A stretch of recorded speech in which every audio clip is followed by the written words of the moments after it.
What's going on, everybody? It's your host, Don't Let It Connect. And as you can see, I'm joined by another amazing personality, and I would love to let them introduce themselves to you. Hello, everyone. I am Dr. Quinita Morrow, and I am the Newton County Schools Teacher of the Year, and I teach marketing entrepreneurship at Alcovey High School in Covington, Georgia. Amazing. Thank Amazing. you. And congratulations. Thank you so That much. is not something that's easily accomplished. Yes. So before I get into my questions and trying to just understand you as an individual and a person, I wanted to kind of highlight the ways in which you come off as a professional. Mm-hmm. And I wanted to understand your theologies and how you present yourself through your branding, and just different ways in which you have been able to evolve in that space to now be able to execute at a level to where you're literally touching accomplishments where maybe when you first began, you was like, I ain't even worried about it. It's not even on my radar for sure. So with that being stated, I wanted to ask, when you were a little child, just now starting to envision yourself in the world through your own understanding, Mm-hmm. what were some things that cemented in your heart in regards of what you wanted to accomplish for yourself? Okay, so for me, growing up, I used to play teacher in my bedroom, my dolls. I would put all the papers on the bed. So I've always wanted to be a teacher, but because of the pay, I was kind of deterred. My mom was like, well, before you go to college and we spent all this money, but I went on a scholarship, figure out what it is that you really want to do. So I decided that I was going to major in business management, which I did. But my 11th grade teacher, Mrs. Marshall, in my high school, she really changed my life in terms of making me think that this is really going to be my path. So my first job out of college, I worked at Regions Bank, and then I left there and I went to Wells Fargo Financial. And I was just like, Lord, this is not where I'm supposed to be. This is going against my ethics and morals and things that we were doing. For example, I was taking you from a 4% interest rate out of your home and putting you in a 15% interest rate just so I can give you $10,000 equity out of your home. And at the end of the day, that was still my job, but I wasn't fulfilled because morally, ethically, I just thought it was wrong. So I ended up going to a job fair because my cousin at the time was working in this district, and she was like, oh, we're having a teacher job fair. I had no experience in education at all. And by this time I had already had my master's in HR and business. And I said, okay, I'm going to go. And I got hired on the spot and I instantly fell in love. But I will say this is a 1-year plan for me until I could just figure out life. And here it is 19 years later. Yeah. And I love it. I love it. I love that for you too. Thank that's you. Like a welcomed surprise. Yes. In a way. Yes. So just based off that experience alone, how have you seen yourself develop in regards to the ways in which you evaluate your success in this field now? Oh, that's kind of hard because as an educator, you don't do things for recognition. You do it for the betterment of the kids. And I was sharing that with somebody recently. So you don't look at the accolades, but in this time, I'm learning to just pause and just take it all in. Because again, this is such a fast-paced world. Every day is different. Every day is different. But just learning to accept things for what they are and just enjoy this moment. But just evolving as a person. I think my biggest thing was when I first started teaching, I was teaching the content. But now I'm developing people. Because to me, it's about the relationships and teaching my kids that's what's important. And just being able to market yourself. I love that. Okay. I have so many questions because it literally taps into so many intricate things. And still, I want to kind of correlate it to the sense of branding because in that relationship building, in the development of that storytelling, you have to know yourself as an individual. And I know for me, sometimes that's a little difficult because what I know to be true in regards of what it looks like to be there for somebody or to support and help pull out that story and help someone see their vision clearly. In having that type of mindset and that type of heart posture, a lot of the times it gets encapsulating as well too, to where yeah, you can look in the mirror, you can recognize, the things that you're doing, but the details and nitty gritty don't come right to that first instinct. With that being stated, how have you been able to kind of recenter yourself as you're also feeding into others, not just their students, but maybe into the ways in which they're developing their processing of information and things of that sort as well too? Well, for me, I think over the course of the years, I've become very transparent with my students, well, my kids. Just being they yours too. Yeah, they might. Let me tell you, I talk to them like they my own kids, and I treat them like they're my own kids. So really, just being open with them and being honest. To me, that has been the biggest thing that has helped me throughout my career. And they understand, like, this is my personal life, and I allow them inside of my world, and I tell them, you can ask me anything. If it's something that's too personal, I'll say that's a little bit too personal. But I'm an open book to them. I'm very transparent because I want them to understand that I struggle just like they do. And my kids are going through the same thing that some of you all are going through. And I utilize them because they help me in teaching my own kids. So we kind of grow from one another and just life experiences. Because these kids, I had a conversation literally just Friday where they were telling me that some of these kids feels like they're a burden to their parents when they ask them for things. And that kind of hurt me because I'm like, that's a bad place to be, but I get it. I understand it. And, some of my kids tell me things that they won't even tell their own parents. So it's like having that dialogue, having that relationship, that's helped me become a better person and a better teacher. And in turn, my kids become better people. So yeah. That's good. I love that. Okay, so one question I do have to kind of expound on that as well. In regards to the communication aspect of that transparency and being able to host those sometimes difficult conversations, how have you been able to preface yourself or prepare yourself or open your mindset continuously to adapt to those different situations, whether you're talking to your students or you talking to a fellow professional and you like, baby, I need you to get this. Well, I will say, as an educator, I am a mandated reporter. I do have an Instagram where that is my method of communication with my students. So I tell them, you can tell me anything, but just know, depending on what it is, I'm still a mandated reporter. So I use that communication with them to have an open dialogue.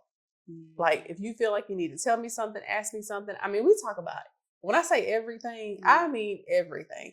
And that's the beauty of teaching marketing, because everything is marketing, everything that you do. And if we have to talk about, matter of fact, I said this on Friday because we were talking about cell phones. Jill Scott is in concert here in Atlanta this summer. And as soon as you go on to buy your tickets, there's a post that said no cell phones allowed, that your phone will be checked into a little box prior to entering. And the kids was like, that's crazy. I said, no, that is her right. That is her right. So why is she doing this? Like, what does that mean? And what does that look like? Because allegedly we will be going to high school students can no longer have their cell phones. That is going to be voted in. And we had this long drawn out discussion about that. And I said, we are so in tune to social media.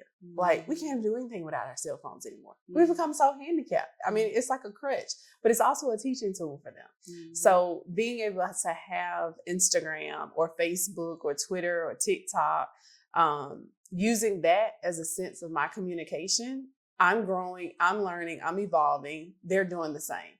So like if I see something, some type of branding, I'll post it on my story and they'll message me like, Dr. Morrow, this is crazy, or I agree with this, or I disagree with that. So just keeping that, look, relationships are so important and they're important to me. And because of that, I learn from my kids just like they learn from me. So. I mean, it's difficult sometimes because when there are elements that are changing around you that not necessarily you have control over, a lot of people do feel as if like there's not enough context to explain why this change is significant or important enough to be affected in their actual day-to-day routine or their environments that they're comfortable in and used to.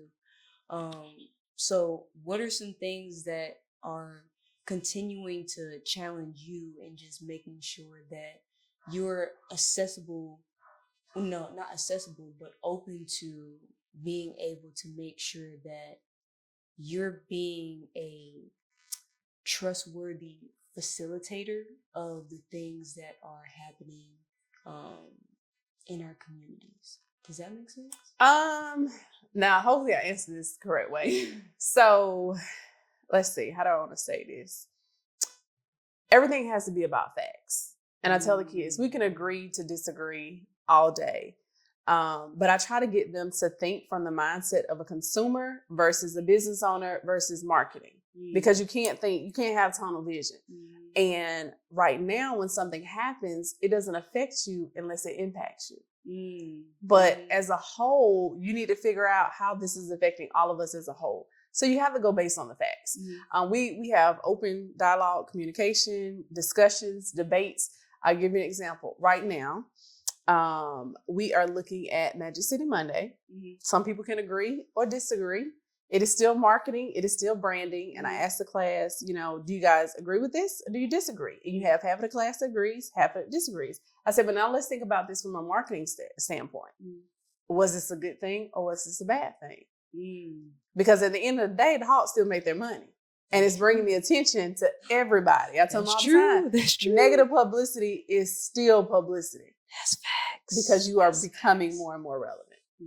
Ooh, I mean, these are a lot of topics that can have their own dissertations, and they do, because the details are that nitty gritty. Absolutely. And I know for someone that is constantly having to teach the evolution of these innovations and these strategies and these tactics, the principles may seem similar, but how they're applied are different and niche.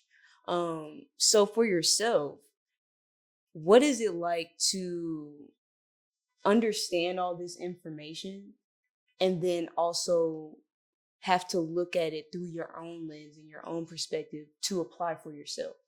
So I literally have to turn my brain off to go from thinking from mommy mode to teacher mode to marketing and branding mode, depending on what it is. Because you have to take yourself. I had a speaker a couple of years back. He said something to me that was so profound. And it made all the sense in the world. You can't see the picture when you're in the frame. So with that being said, you have to remove yourself from the situation and think about it and look at it head on. So yeah, you can't see the picture if you're in the frame. I gotta take away from that one. Hold on. That was a word. Yeah, I'm gonna sit on that one after this. Because think about it. When you're going through it, you only see your way. I'll give you an example with a therapist. Some people are against going to therapy. Yeah. But you coming to your friend for advice, they're going to be on your side. They know you. They're going to take your side every time. You go to a therapist, they don't know you for the man on the moon. So they don't have an opinion because they're not in the frame. You and your friend are in the frame because they know you. So yeah, same concept.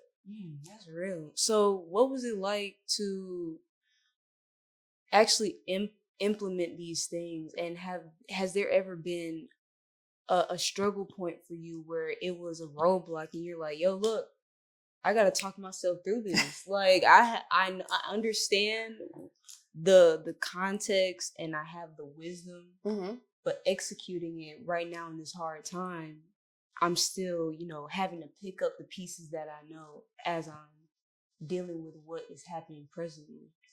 I think, I'll just say my first year teaching, my cousin shared with me, she said, if you don't remember anything else, remember you can't save them all. And I didn't understand that. My first year teaching, I was so depressed. I grew up in a 2-parent household. My parents provided, and coming to teaching kids that didn't have it, like, that's depressing. So I had to deprogram my mind to figure out ways, because in public education, there's certain things that you can do and certain things that you can't do. And it could be a harmless thing where you buy a kid a jacket, or you can't do that, depending on the district that you're in. So just me trying to separate my emotions from my career, but still have empathy for the student. So instead of me buying the coat to give to the kid, I go to the counselor. There's a balance in there. It is. And you just have to be mindful of that and just know that everybody's going through something. Everybody's going through something. Nobody's perfect. And I think that's the best thing about my class and me as a person, because I'm so transparent with them. And I'll tell them quick, if I don't know, I don't know. But I'll do everything that I possibly can to find you the answer. And I'm not afraid to say that. You know, you have some people that say, well, this is the answer. And, you know, I'm not that person. And when I say I learn from my kids, I learn from my kids just as much as they learn from me. I love that so much. Oh my goodness, that was good. Because sometimes a lot of people, like you say, have that tunnel vision. And the balance being that has to be constantly reapplied. The cycle may seem redundant, but it's necessary. Right. So how do you keep yourself I guess, how do you heal and how do you reset yourself so that you can make sure you're coming into the new situation or the next situation or an opportunity that just surprises you, and be present in who you are at 110%? So I guess I'll compare this to education. No matter what goes on in my household, I can't bring that into my classroom. Because one, that's not fair to my kids. And I know that they're dealing with just as many issues, if not more, in their household that I'm dealing with in mine. So you can't cross that line. I pray every morning before I get out of my car. Just let me make an impact. And what happened at home has nothing to do with what happens in this building. Because I know at the end of the day, my kids need me. And I'm not going to always be on 1,000 every morning. And when I'm not, the kids will be like, Dr. Mara, you good today? You good? Like they pick me up when I'm having a bad day. So you can't take that into the classroom. As soon as you close that door to walk in, to clock in, you got to leave everything behind you. But it takes time to get to that point. It does. Because you have some people that, I mean, no matter the career, they bring their personal life into the job. And you can't. And I always treat people with respect. And I treat people how I would want to be treated. Because one, I have kids of my own. And I don't want anybody to mistreat my child. So I'm never going to mistreat somebody else's child. So I think about it from that perspective. How did you acknowledge and choose to, well, I guess that's two separate questions. So I guess the first question is, how did you understand that these were skill sets that you needed to pick up? Like, was there certain things that you were experiencing that registered, hey, if this isn't already in my arsenal, I need to take this gem with me from this and carry it on with me to the next thing? Let me see if I understand your question. So I think for me, it is, I was a college athlete, right? So I knew sometimes we would practice 3 times a day, but that couldn't impact my school. And I remember pledging my sorority, and my mom was like, well, you can do this. And she was all for it, but don't let that impact your school. Like the moment that GPA drops or that grade drops, we're going to have a problem. So just knowing how to balance that in college, I think that helped me into my adulthood. Am I answering the question? Yeah. Make sure I'm understanding correctly. But just knowing, and then in terms of knowledge, I'm a lifelong learner. I mean, hence I have 3 degrees. So I am always looking to learn, and just being in marketing. Like I don't have textbooks in my classroom. So everything is constantly evolving. I can't teach my kids this year the same way I taught 19 years ago, let alone I can't teach them the same I taught them last year because everything is changing. So just learning and evolving as a person. You have to, because if not, you'll stay stagnant. Yeah, that's real. Dang. Okay, so I already have kind of went into the essence of the soul that you bring into not just what you teach, but the brands that, not the brands, but the brand that you portray when it comes to how you interact externally, not just with your students, but people in general. And I truly appreciate that. Thank you. Yet and still, that has me wondering, what brand of yourself do you see when you look in the mirror? Oh, I love me. Oh, I love me, and I know this is probably cliche, I love that. but when people say you have to speak positive affirmations to yourself, I believe that 1,000%. And my dad raised me, well, both my parents, but specifically my dad, because he was older, he raised me where if he can't buy it and I can't buy it, I don't need it. Don't ever depend on anybody to do anything for you. So knowing that relationships are important, but treating people with respect. Like, I love my custodians. I treat them the same way I treat my principal. Everybody is human. As you should. Everybody is human. And you can't look down upon somebody because the same way you got it, it could be gone tomorrow. So just treating people with respect. And I'm really big on that. Because we all came from here to here, and the whole purpose and the goal is to elevate. But you got to remember, that's why I treat the kids the way that I do, because I see their potential. They might not see it, not all of them, but treat them so that they know if nobody else cares, Dr. Morrow cares. Respect is everything. We love teachers like you. Nah, for real though, like, cause those are the teachers like you having a bad day. Yes. Dr. Mar, let me see in your class. Yeah, oh yeah, we get a lot of that. We need to chill out here for a little bit. So now going to the accomplishment that you stated before earlier in the interview, in the session, you got Teacher of the Year. Yes. And that is not easy at all. At all. Like, that's a very public testament to how impactful you have been and will continue to be. So my question to you, since that recognition and being awarded the title and experiencing the fulfillment, I hope, what has how do I say this? In regards to what you want to do to continue your impact, not just with your students, but within any level of relationship that you build in or outside of the classroom, how are you just trying to continue utilizing that momentum and broadening either your message or the exemplification of how your branding can continue to open doors? I think for me, I just have to continue living in my purpose.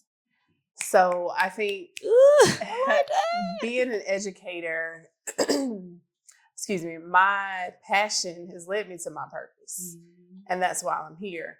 And going up against some incredible educators to be named the best of the best for your district, I mean, it was such a humbling experience because, again, you don't realize the impact that you make on students and just people in general until you're recognized. And again, nobody does this for recognition. We do this because we're at the heart of what we do and what we love.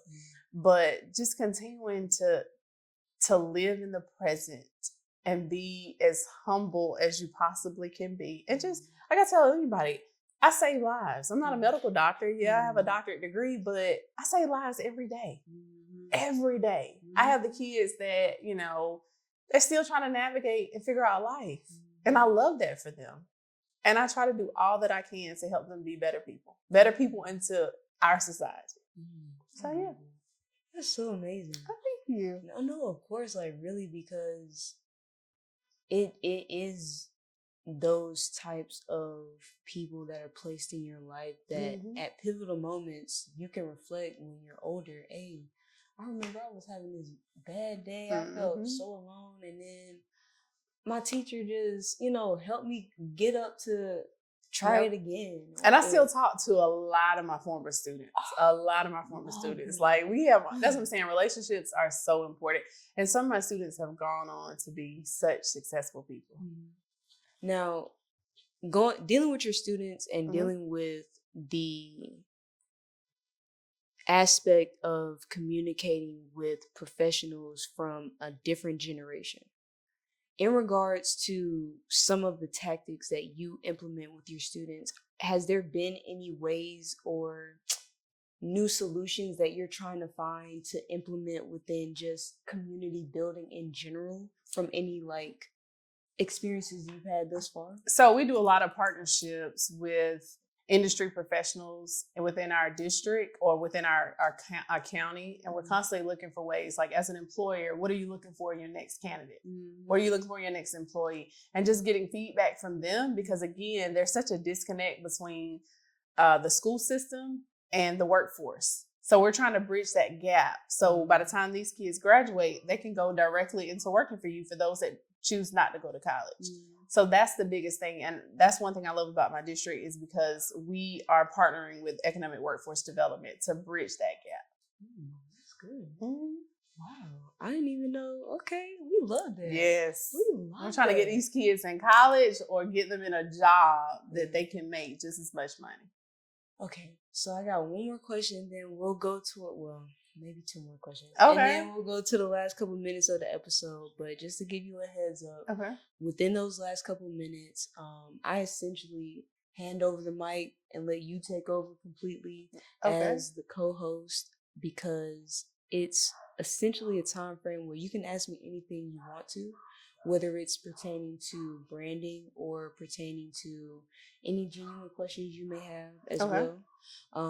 But I wanted to ask you, in regards of actually pulling out the heart of your students, especially in regards to having a special place in being a trustworthy figure for them,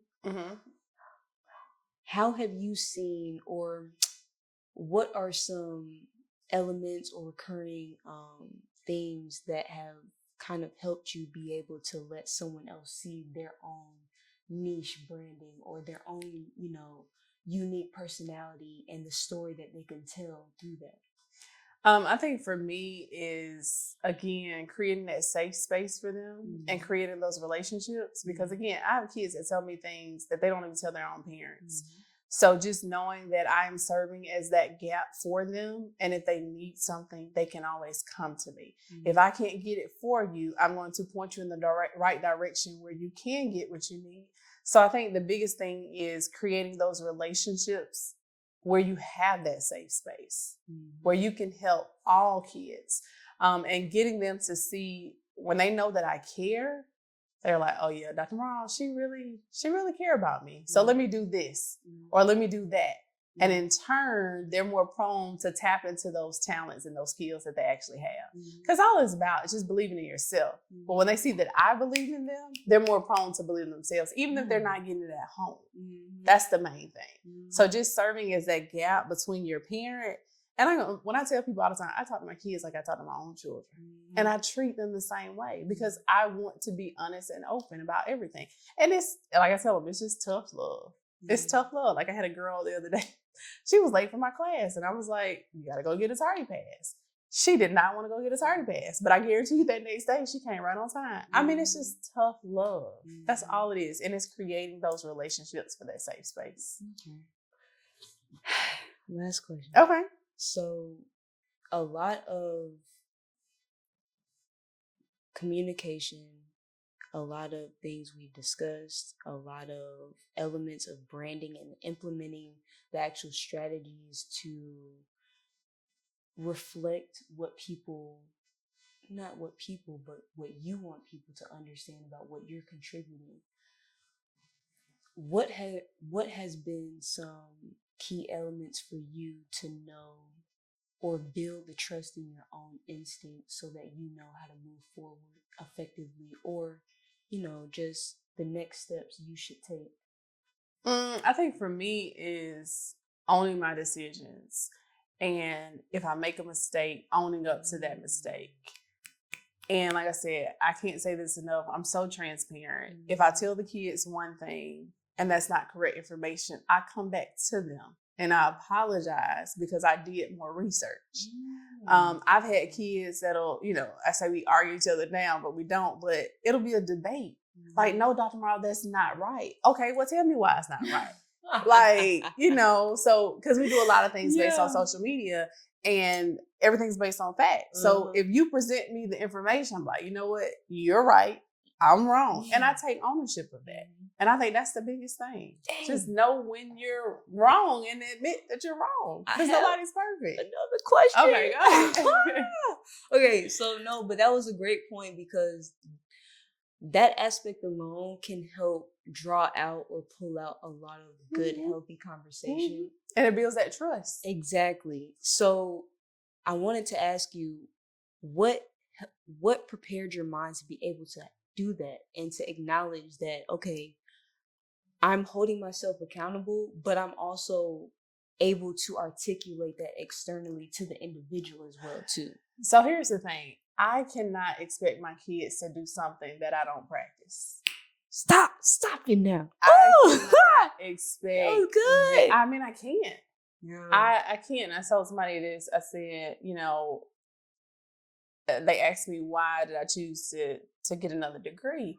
Well, if I'm teaching my kids the power of education, I got to model that. I can't expect them to do something that I'm not willing to do. So that's the overall arching picture. You gotta practice what you preach. That's the old saying. I hope y'all taking some nuggets away from this because I intentionally didn't want this to be like a business course on branding. Oh, no. But to understand just your philosophy on what you involve in what you not only teach in regards to the topic itself, but what you actually implement for yourself. And again, there are so many ways in which people can listen to this and be like, oh yeah, this is cliche, but like, no. The cliche has been a testament of time for a reason. And the actual practicality of executing these cliches is harder than what people really are truly willing to accept it to be because of sometimes their comfortability. So I appreciate you for being transparent in that vulnerability of accepting and owning your own. Because it's needed. It is. Like worldwide. It is. Just take ownership. You feel me? Yep. So now we're going into, some of the last couple minutes of the episode. Okay. And as I stated before, I want to pass the mic over to you so you can ask any questions you would like to. Okay. The marketing person in me, how are you utilizing this platform to change lives? That is a good question. I started this platform not with the intention to change lives, but with the intention to highlight the lives and the commitment of the action doers that I saw in my day-to-day. And I know that a lot of people that I meet, leaders, they just busy. Like, they got so many other things to do. And a lot of times, because they are in that position to where they're constantly facilitating, delegating, their stories aren't always highlighted. Right. And when I meet people, a lot of times it's at events or it's in programming, and it's like, well, you were brought to this space for a reason because you either had a job to do or you had your own networking you had to do. And when I get intrigued or just inspired, I just want to ask more questions. And I'm like, dang, you can't do that at this good event. Like, we gonna be here all night. And you gotta go. So I really just wanted to build a platform where I was able to have a safe space where I can just invite someone and say, hey, if you have the time, when you have the time, I just want to ask you genuinely, who are you as a soul? And who is the person that shows up for you when you're not in front of the public? Right. And I hope that eventually, I guess, helps people in general. Absolutely. But honestly, I you know how you have a ball of energy and you're trying to figure out like what to do with it? Absolutely. This is that platform for me. Absolutely. So it's just like it cycled in my head and I was like, if I don't do something about this, I'm gonna just be depressed because I feel like it's just sitting in my brain. Yes, So yes. This is me trying to show up for myself and being committed and trusting that instinct to say, hey, if you gonna ask these questions and you got these questions in your head, go ahead. Might as well. Might as well. Might as well. So I have one last question. What would you tell your younger self? That 16-year-old sitting in your classroom in high school, what would you tell today?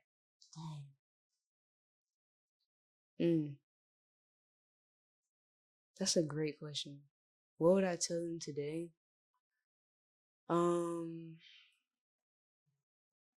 Don't give yourself a time period. Do it right now. When I was in high school, I was dealing with a lot of things personally, educationally, and I kept repeating in my head, when I turn 18, I'm gonna fully be myself. I'm gonna walk in it. I don't care. Like, forget it. If you like it, you like it. If you don't, you don't. I'm gonna move forward with it. And I should have. And even though I had that mentality in my actions, you could still see it a little bit, but it wasn't enough to where I was fully comfortable in it. So I would say to anybody, and especially to myself, do it right now. Like, if you can acknowledge that you're uncomfortable, make the change to live in your truth. You know what I'm saying? To live in your truth and do it sooner rather than later, because the journey of you living in that truth, you still got more stuff you got to deal with. And you never know the people that you impact along the way. That's that's so true. That is so true. And honestly, like, for me, that's probably the biggest thing I would say. Do it right now, because you waiting is only elongating the fulfillment that you'll have internally. Exactly. And we take for granted time. Oh, because it's not guaranteed. Stop it. Yes. Oh my goodness. We always say, here today, gone tomorrow. No, here today, gone today. Yeah. So we take so much for granted. Even if we're living, that time is still so much more valuable. And I want to be an example of just appreciating that present moment and trying to actually see the vision of understanding that I know to be true enacted today in the relationships that I create. So absolutely, that was a good one. Yeah. I would love to talk to you again. Absolutely. And I know it's gonna happen whenever it aligns to, but this was an amazing conversation. Oh, it was indeed. I hope you had a good time. I truly did. It was great to get to know you. I'm looking forward to new accomplishments, new opportunities that are in store for you. Can you please remind the people of who you are, what you do, where they can find you, and if you have anything that they need to be looking out for, let them know too. So again, I am Dr. Quinita Morrow, and I am Newton County Schools Teacher of the Year. You can contact me. Well, first off, I'm always looking for speakers to come in and talk to my kids. And I have a wide variety, because everything is marketing, no matter their profession. And you don't have to be a celebrity. I like the local mom and pop down the street. But you can get in contact with me on Instagram, and I check my DMs all the time. It's at Dr. Morrow Marketing Class. So it's at Dr. Dr. Morrow Marketing Class. So yeah. All right. Well, we gotta go, and I know you do too. Even though we could probably sit on this couch and probably talk for another hour or two, but we've been chilling, and we got some more action to do. So we'll see y'all soon. Peace.